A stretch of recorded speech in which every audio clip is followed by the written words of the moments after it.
Right, well, it's just the two of us for today's podcast, Rickson. Everyone else has abandoned us. Yeah, I know, mate. It's sad times, really. I mean, Alex is over in the States. I'm not sure what Ken's doing, but yeah, it's just been you. This should be nice. I'll tell you that. Yeah, Ken's probably drinking somewhere.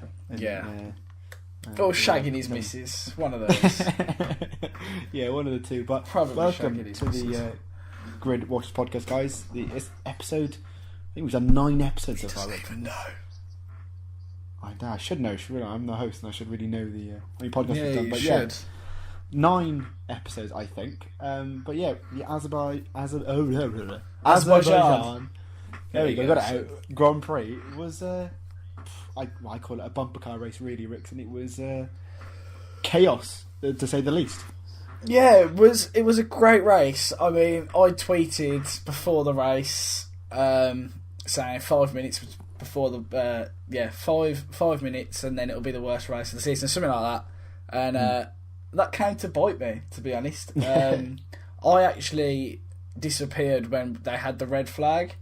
So I missed the rest of the Twitter bants, and then eventually when I came back home, I decided to watch it. But that's the first race since I don't actually think I've ever seen a race that's been red flagged before, like that race in the fashion that race had got red flagged. I think the wider cars, especially in practice going through Castle, because obviously they had to change the curb, didn't they, for the race and quali. But the amount of casualties that Castle section was taking in the early couple of days of the weekend kind of brought it to light how big those cars actually are now. You know, Castle's tiny. You're going to struggle to get a regular car through, and to get that like a barge through is mental. Yeah, it was quite a chaotic section of the track, really. And do you think it was an exciting race because of the track, or an exciting race because of what happened in the race? I think it wouldn't have been an exciting race if it wasn't for the track. Okay. Because the track obviously made a lot of the stuff that happened that changed the leaders, you know, dropping down and Stroll going forward. I think the reason that happened is because of the type of track it is. I don't think we'll see that again at any other track for the rest of the season now. Really. No, yeah. That was absolutely mental. Unless something big happens in Singapore, I can't see anything beating that. But it was just this madness from the very start, really. You had Bottas and Raikkonen colliding, which ruined Raikkonen's race. What else happened? I'm trying to think of. It was so much that went on in that race. Yeah. What was it? I can't even think off the top of my head. There's so much that happened. Ocon, Bottas, Raikkonen, Lewis and Sebastian. Sainz. What's your thoughts on that, Lewis? Because you're a Lewis fan. I'm Red Bull, so I'm not involved. But what's your opinion on the whole Vettel Hamilton controversy? I think they can both take blame for what happened, but Vettel deliberately turning into Lewis, it's just bad sportsmanship. So yeah, I mean, I can't really. Don't know. It was 50-50. Lewis shouldn't have brake checked, but Vettel should have just. There was no need to pull up alongside him and raise his hand. He should have just taken it, and when it happened, I'm sure the stewards will sort it out. But what he did instead was ruin his chance to win the race, which he would have done easily if he wouldn't have got that 10-second stop go. Yeah, definitely. And of course, Lewis had that issue of his head mount coming loose, which was a stupid thing to happen. I don't understand how that happened. But that cost him the win as well, I think. And like you said, and then in the end, Vettel beat him over the line when Vettel came fourth and Hamilton fifth. But I've got to give props to Daniel Ricciardo. Red Bull started in 10th, and you thought, no, that's it. You know, Red Bull weren't fantastic around Baku, but what a race from him! He just stayed out of the mess of the first couple of corners and the first couple of laps, and got through cleanly and got a win around Baku, which no one expected. Yeah, I mean, He was solid the whole kind of weekend, really. The Red Bulls are looking very quick now.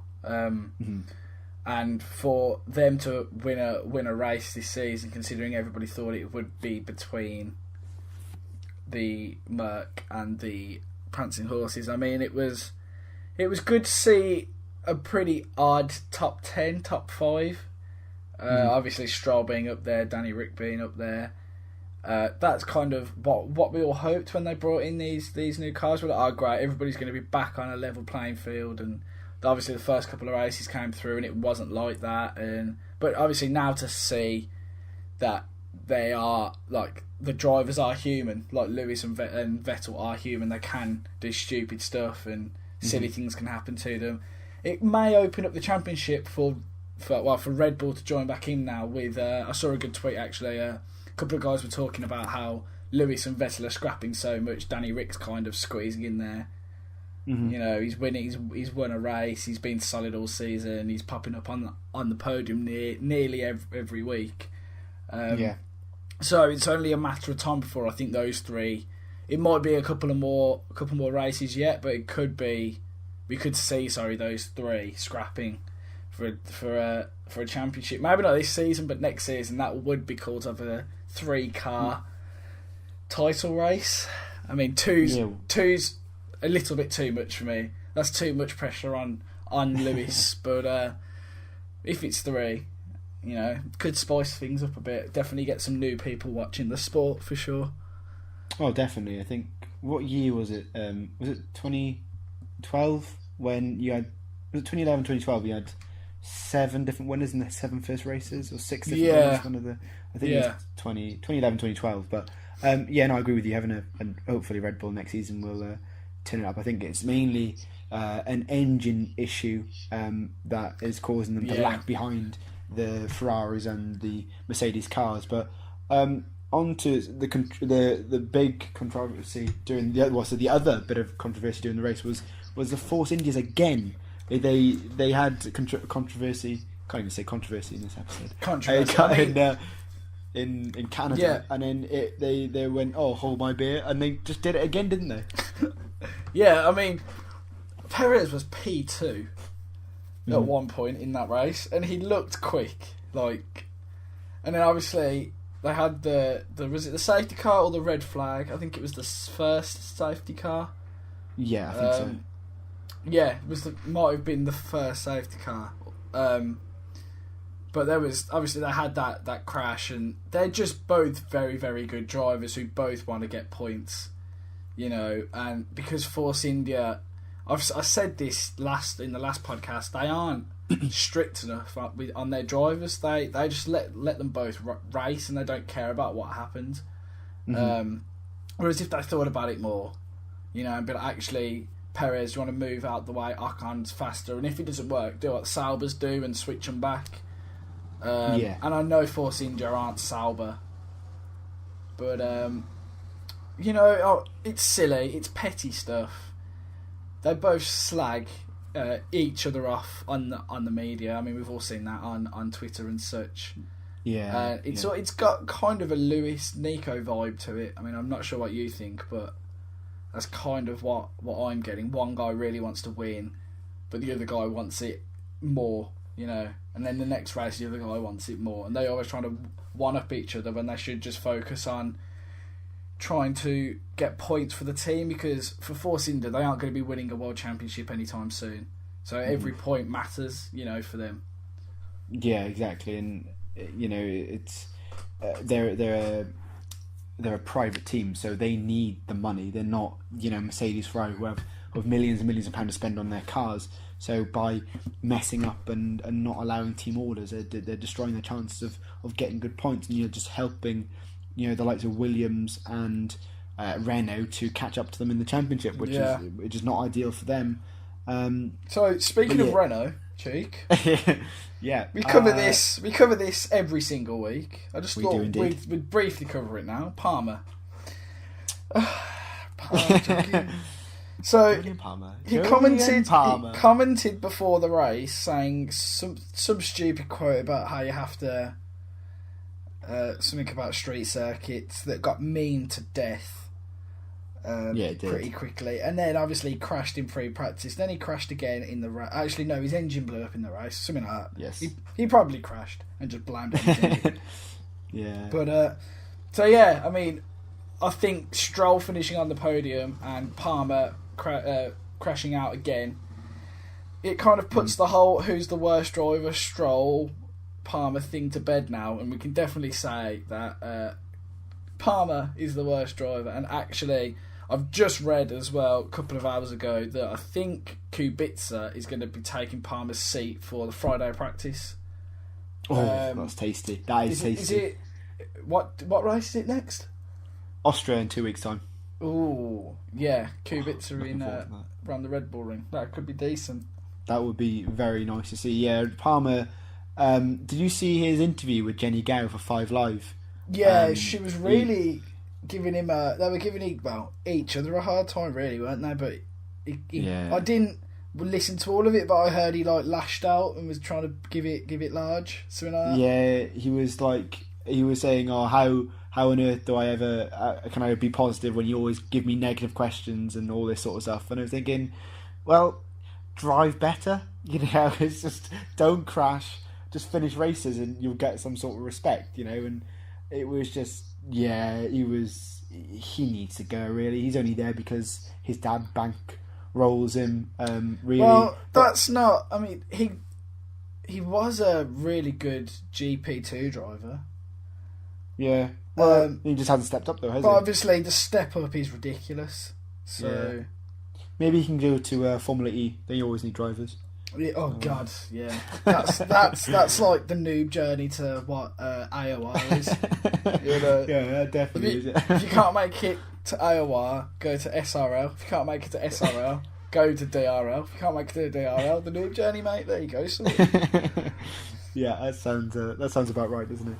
But yeah, talking about Stroll, the last 2 races he's been brilliant. He was 8th or 9th in Canada, and then 3rd in Baku. Nobody saw him getting a 3rd in Baku. It was almost a 2nd. He was 0.2 over the line with Bottas, and I was gutted because I thought he was going to get a 2nd place. And I think it's he's the youngest rookie driver to get on the podium in his first season, which is brilliant. And hopefully it's a turn for the better for Stroll now, and hope he can kick on and do all right, and he can actually get some respect in the paddock rather than being slated all the time by us common people and everybody else in the media, really. Yeah. We'll have to wait and see. But Bottas had a great race as well, didn't he? Coming from last back to 2nd place.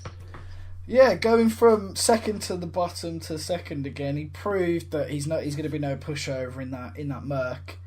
And just the way that he carved his way through the grid, especially at Baku, it's so hard to overtake. And they were just like child's play. It's catching Stroll by a stupid amount in the last 10 laps. He was showing his prowess there over Stroll. Obviously, Stroll being the rookie and Bottas obviously being in the sport for a few years now. So to be able to turn it on like that and pull out from 18th to 2nd or whatever, 20th to 2nd, he made himself kind of stand out. He'll never be on Lewis's level, but he's looking like a very, very solid number 2 driver, and he's doing what Kimi isn't doing for Vettel. Obviously, I know Vettel's probably much more focused on the drivers, but Bottas kind of understands that he's going to be a 2nd driver until, obviously, I'm not sure how long he's going to stay at Merc for, but he's going to be in Lewis's shadow for however long Lewis is there. But yeah, I mean, I don't think there would have been another driver on the grid that could have done what Bottas did round back. Yeah, to be honest. Yeah, he was on rails towards the end of that race, and he shows managed to get 2nd after being a lap down behind the safety car. So it was a great result for him. But just going through the grid, you had Ricciardo, Bottas, Stroll, Vettel, Hamilton. Ocon had a good return drive to get back up to 6th after his crash with Perez. Magnussen in 7th, which is a good result for Haas. Sainz, Yeah, good he result for him. he was in third, wasn't he? He was on the podium after the red Yeah, flag, yeah, wasn't he he? was. Absolutely mental, that. Yeah, That's because just it was crazy. Ricardo, Stroll, Magnussen, someone else, and then Alonso were top Bloody 5. hell. Where on earth would you see that? It was just mad. But yeah, he came in 7th, which is not a bad result for Haas. Carlos Sainz with 8th, which is he spun at the start as well. He got scared of Kvyat coming back on the track and spun out. So a good recovery drive from him. Alonso, we haven't got cause to make fun of, but McLaren actually getting some points, first points of the season. I believe, and he actually came out well when he was getting passed by Vettel and Lewis on the. I can't think what the corner. Second straight. It was the corner before the back straight. He came on the team radio and said, "We could have won this." You know, hinting at if he had a stronger car, stronger engine, they could easily win. Yeah. But I mean, he is an absolute animal of a driver, and the fact that he's still having to, like, especially the age he is, he's pretty old now, and he's in a below par car, and he's still killing it. He's just some driver, man. I mean, if he doesn't move next season, I think he's going to shock the whole sport. You know. Yeah, it's frustrating to see such a good driver being such a slow car. But I've heard it's been shown publicly in pictures that Eric Boulier is chatting to Mercedes engineers. So it looks like they've lined up Mercedes engines for next year, which they need. They need to get back on the podium, McLaren, and everybody wants to see. Everyone loves McLaren. They want to see him back on the podium, really, and hopefully that happens. We have to wait and see, really. And then running off the top 10 was Pascal Wehrlein, which is another good point for Sauber. Pascal showing that he's better than Sauber, but he just obviously can't find a drive. I rate him massively, Pascal. He's a very good driver. I think he's going to be mega in a few years. He's in the Mercedes driver program as well, like Ocon, but it's finding the slot to fit in because there's hardly any team. So yeah, I know that's the issue. I think that rounds off of Baku. It was just one crazy race, wasn't it? Absolute crazy race. I mean, trying to think, we pretty much covered all the mad stuff that happened. Obviously the other guys aren't here, and it's just me and you, and we kind of ride the waves on these. Well, I do anyway on these podcasts. But you've done the most talking in a podcast ever, I think, today. we could do a special edition podcast after our little trip to the Goodwood Festival of Speed on the weekend, mate. If you're up for that, yeah, me, you, and a special guest, Reese Spawn, get him in. That sounds like a great idea. Right then, well, there you go. It's a nice special one. If you've made it to the end, there's a little tidbit of what could be coming up. Yeah, on your channel. Quickly. Yeah, it will be. Yeah. Well, selling content for you here. Much appreciated. But quickly before we finish, Rickson, some predictions for Austria. What are you thinking? It's going to be a good race because it's Austria. Yes. We had lots of controversy last season with Rosberg and Hamilton crashing on the last lap. Yes. What are we thinking this season? I remember that horrible race. Let's go for pole. Lewis. Top 3. I'm going to go third, Danny Rick. Second, Lewis. And first, Vettel. Oh, really? That was interesting from a Mercedes fan saying Vettel. Yeah. I don't know. I think the prancing horses are faster in a straight line than the Mercs. Okay. And obviously it's a lot of straight lines in Austria. So I feel like they can get the upper hand. What about you, mate? I'm going to agree with you on pole. Put Lewis on pole, and then I'm going to put Verstappen in third because he's quite good on Austria. Okay. I hope. I'm pretty sure he's good, and hopefully he hasn't got any more engine problems. And then I'm going to put Lewis second and Vettel in first. So yeah, I think that rounds off for today's podcast. Just a short one, shorter than usual, because within Since two it's of us only today. me and you. Yeah, well.